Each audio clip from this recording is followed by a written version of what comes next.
This is my beloved Son, with whom I am well pleased. Listen to him. Listen to him.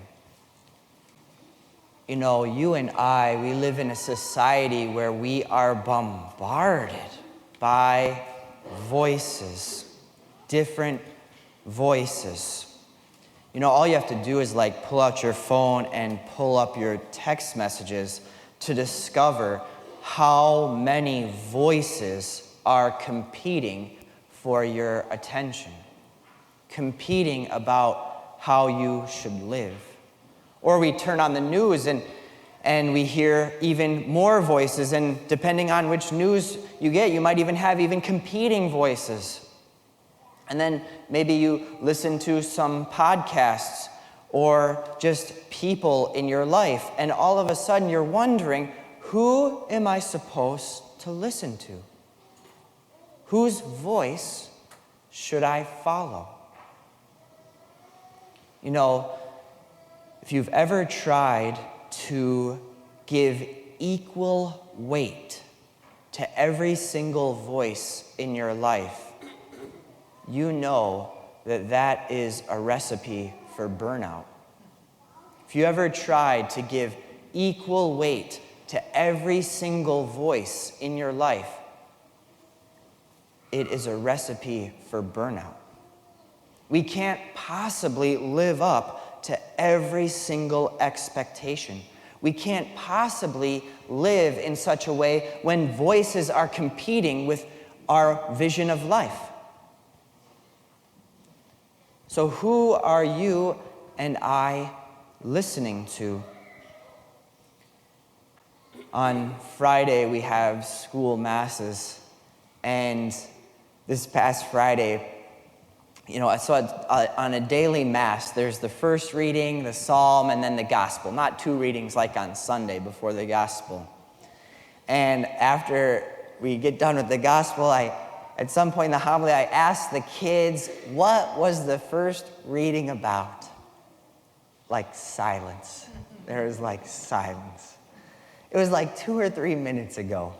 And I'm not doing this to point fingers at the kids or anything like that. They are us. They are us. You know, sometimes our lives are so full, so busy, that like when we're in Mass and the Bible's being read, we're like still trying to calm ourselves down. We're just like still trying to get present to where we are. And then all of a sudden you get to the homily, that may or may not wake you up either. You know what I mean? So it's like, and we can wonder, when does God speak to me?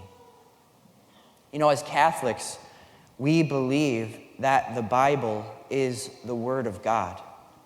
We believe as Catholics that the Bible is the Word of God, that that's God speaking to you. And what's amazing is you and I can come to Mass, hear the Word of God, hear God speaking to us, leave Mass, and then ask, when does God ever speak to me? You and I come to Mass, and many of us, we receive the Eucharist. And we as Catholics believe that this is Jesus, God, body, blood, soul, and divinity. And we receive him even into our own bodies. And then we can leave Mass and we can wonder, when do I ever meet God? Where's God in my life? You know, last night, Father Bodine and I were watching this movie about Eucharistic miracles. Boy, it's incredible. There's this miracle in like Buenos Aires, Argentina. A priest found a host, put it in some water, put it in the tabernacle, was just going to reverently dispose it, and it becomes flesh. So they sent it for some study, like 3 years later. It had been in water or something for 3 years. And then they sent it for some study. And they didn't tell the people who were studying it where it had come from. They just wanted to see what it was. and it was heart muscle from the left ventricle, and it was still alive. It was still alive. One of the scientists, one of the professionals working on it, he said there are white blood cells in it. But white blood cells dissolve within like 20 minutes to an hour or something in water. So he had no understanding of how it could possibly still have white blood cells. And one of them was like, this tissue is alive. You took this from someone who's alive. How did you do that? You and I, we receive God at Mass. And we can wonder, when we leave Mass, when have I ever met God? Whose voice are you listening to when you and I listen and discern the voice of God and follow it? Our lives change. When you and I hear the voice of God, discern it, and follow it, our lives change. Abram, in the first reading, we don't get to hear how old he is. He's 75 years old. And he hears a voice, perhaps different than he had ever heard before in his life. And by grace, he followed it. And he followed it, and it said, go here. And he followed it, and he said, go here. And he followed it, and it said, go here. And that voice took him on a journey.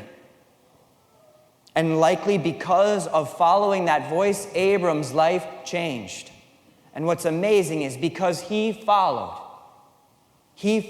God's voice, all nations are blessed. You and I are blessed. And what's amazing is, if you follow God's voice, your life will change. 2 Sundays ago, I was lamenting to a friend how boring I am. How boring I am to talk to. I was at this wedding party. Man, I can be boring. And I was at this wedding party, and I was boring. I was talking to this friend. I was lamenting how boring I am to talk to it, because I was like, someone asked, hey, Father, like, how are you? How's your life? Or I was at 3 funerals this week, visited people in the hospital, checked emails for a couple hours, so ordinary. And what this friend said to me was so powerful. He said, priests hear the secret history of the world. Priests hear the secret history of the world. Most of the drama of life is hidden. Most of the drama of life is secret. And what's amazing is you open up and share that with me. You open up that history and share that with me. I get to see the history of God. And most of what I get to hear is confidential. I'm not just talking about in confession. Priests can never share what's in confession. But I'm talking about if a priest or someone comes to my office or something, or just shares what's happening in their life, that's confidential. And I can't talk about it. So I just get to hear people's lives changing.